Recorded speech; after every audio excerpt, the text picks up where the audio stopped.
minutes. Well, all of a sudden, Jason tells us that in 20 minutes, he's interviewing somebody named Billy Corgan.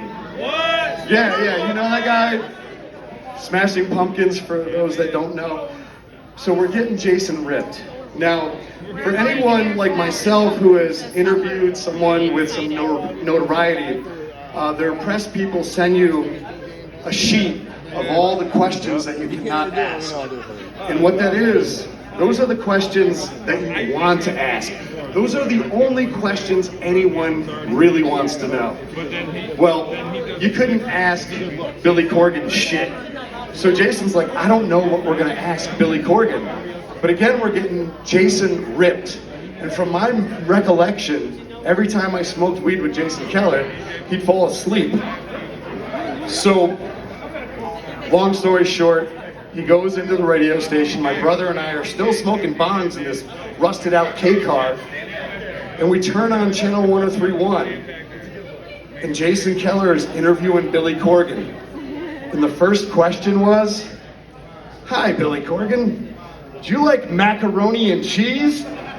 That's my friggin' fault. So, Jason Keller, come on up here, man. You're my hero for the day, yeah. Give it up for 102.7 WEQX, still keeping it independent.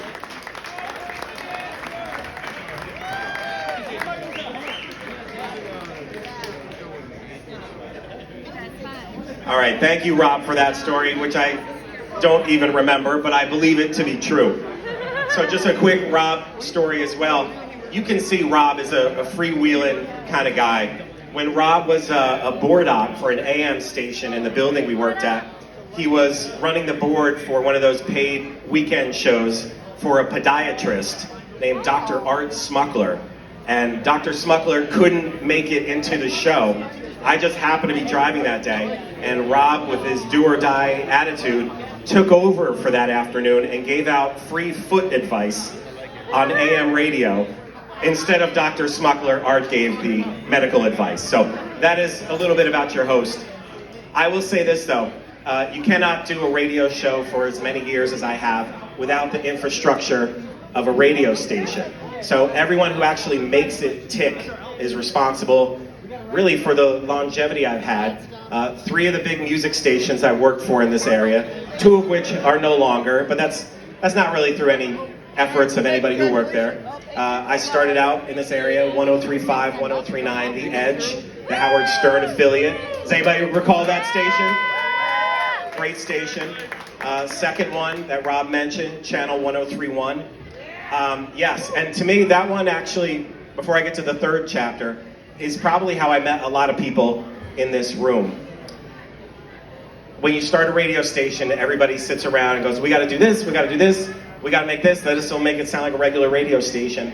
And they said, we gotta have a local music show. And you know, when you're in a committee, everyone's like, yeah, do it. Well, somebody's gotta do it. And we all looked around like, yeah, we gotta do that thing. And nobody wanted to do the local music show. And I just said, I'll do it, but I want to do it a little different. So I called it Big Break, and I got to meet a lot of musicians, and I just always tried to push people up. I don't view anybody at a radio station as anyone other than a temporary gatekeeper. And I've just been able to be a gatekeeper temporarily for a good amount of years.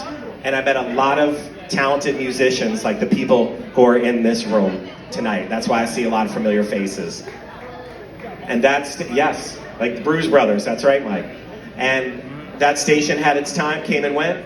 And then now, quick story, I guess it's been a decade. I've been the afternoon host at 102.7 WEQX. Yeah, and I just happen to be part of a great group of people. And just the way it is, I've been able to enjoy a great time being a part of this community. And thank you guys for giving me this honor. And I appreciate it. Thank you very much.